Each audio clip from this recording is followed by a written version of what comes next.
Hello everyone, welcome back to Cybernova. இன்னைக்கு நாம ஒரு கம்பெனியோட டொமைன்ஸ் அண்ட் சப்டொமைன்ஸை நெட்கிராஃப்ட் டூல் வச்சு எப்படி கேதர் பண்ணுறதுன்னு பார்க்க போகிறோம். ஒரு ஆர்கனைசேஷனில் இருக்க நெட்வொர்க் இன்ஃப்ராஸ்ட்ரக்சரில் டொமைன்ஸ் அண்ட் சப்டொமைன்ஸ் முக்கியமான காம்பனன்ட்ஸாக இருக்குது. இந்த டொமைன்ஸ் அண்ட் சப்டொமைன்ஸ்லேருந்து ஒரு ஆர்கனைசேஷனோட ஹிஸ்டரி, அவங்க ப்ரொவைட் பண்ணுற சர்வீசஸ், ப்ராடக்ட்ஸ், அப்புறம் கான்டாக்ட் இன்ஃபர்மேஷனை கண்டுபிடிக்க முடியும். முதல்ல விஎம்ல உங்களுக்கு பிடிச்ச ப்ரௌசரை லான்ச் பண்ணிக்கோங்க. இந்த டெமான்ஸ்ட்ரேஷனில் நான் மொசில்லா ஃபயர்ஃபாக்ஸ் யூஸ் பண்ண போகிறேன். அட்ரஸ் பாரில் https://sitereport.netcraft.comனு டைப் பண்ணி என்டர் பண்ணிக்கோங்க. What's that site running page open ஆகும். குக்கி பாப்அப் வரும். அதில் அக்செப்ட் கிளிக் பண்ணி கண்டினியூ பண்ணுங்கள்.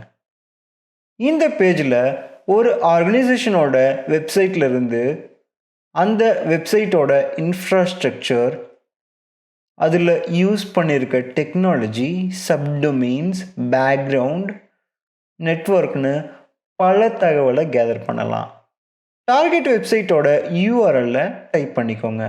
நான் டெக்ஸ்ட் ஃபீல்டில் https://www.ecouncil.org டைப் பண்ணி லுக்கப் பட்டன் கிளிக் பண்ணிக்கிறேன்.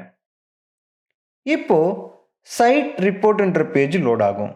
அதில் https://www.ecouncil.org வெப்சைட்டோட பேக்ரவுண்ட், நெட்வொர்க், ஹோஸ்டிங் ஹிஸ்ட்ரி பற்றின பல இன்ஃபர்மேஷன் இருக்கும்.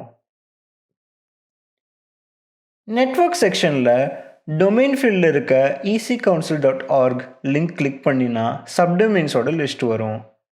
இதில் வர சப்டொமைன்ஸில் டார்கெட் வெப்சைட், அதோட நெட் பிளாக், அப்புறம் ஆப்ரேட்டிங் சிஸ்டம் இன்ஃபர்மேஷன் இருக்கும். இதோட கம்பெனிஸ் அண்ட் சப்டொமைன்ஸை நெட்கிராஃப்ட் வச்சு எப்படி கண்டுபிடிக்கிறதுன்ற டெமான்ஸ்ட்ரேஷன் முடிஞ்சுது.